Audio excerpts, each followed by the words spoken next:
Speaking of buying things and not really knowing what you're doing, there's this guy. I read an article about him. His name is Joe Campbell, and he shorted. I think it's called Calo Bios. It could be Kalo. I'm not sure because he thought the stock was going to drop. Actually, Maxwell, do you want to explain what a short is?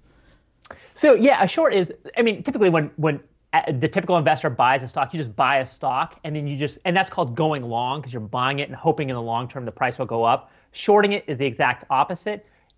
It's kind of a complicated thing how it works, but you borrow the stock. So you borrow the stock from somebody else, from your broker. You can sell it immediately, and then that way you then later on buy that stock back, hoping that its price has fallen. So what you're doing is you're buying low and selling high, but kind of in the reverse order, and that's called going short. Right. You're basically betting against the stock. Right. Yeah. So anyway, this stock, instead of dropping, it actually popped because this guy named Martin Shkreli, which you guys probably remember from that whole Turing pharmaceutical debacle over Daraprim, which is a drug that's used to treat malaria and toxoplasmosis in people with compromised immune systems. Anyway, he raised the price like $1 bajillion, and it was like $15 before, and he raised it to like $5,000. I have no idea. It was a lot. Do you guys remember this? It was like I'm sorry. Do you remember this? I do. I totally do. The one person I'm actually talking to. Anyway, so he bought a heap ton of Calibio stocks. It was on its way out because they basically announced that they had no more money to develop their cancer drugs, and Shkreli was like, "Well, I'll buy you." And this guy Joe Campbell had shorted like everything he had in his investment fund. He'd shorted Calobios, which is $37,000.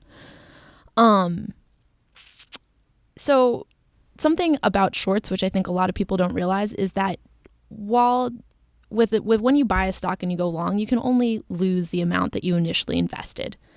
But when you short a stock, there's an unlimited amount that you can lose. So even though he shorted the stock with only $37,000, he lost $106,000, I believe.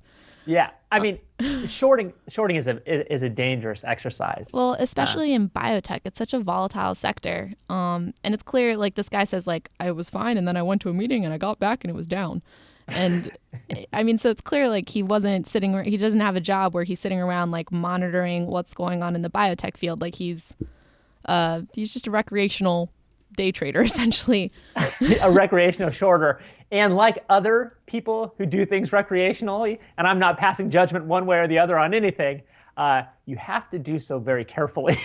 Right. Well, especially when there's so much money is at stake, right? And I mean, he thought that, I mean, there was no way for him to know that Shkreli was going to do this. But I think the thing that really gets me, though, is that he started a GoFundMe to cover the funds that he lost, to cover the $106,445.56 that he lost. Oh my God, I love it. I love it. I need it. We need to start something like that, Gabby. I haven't lost that much money yet. I probably will at some point in my life, but I'd still like to start a GoFundMe account.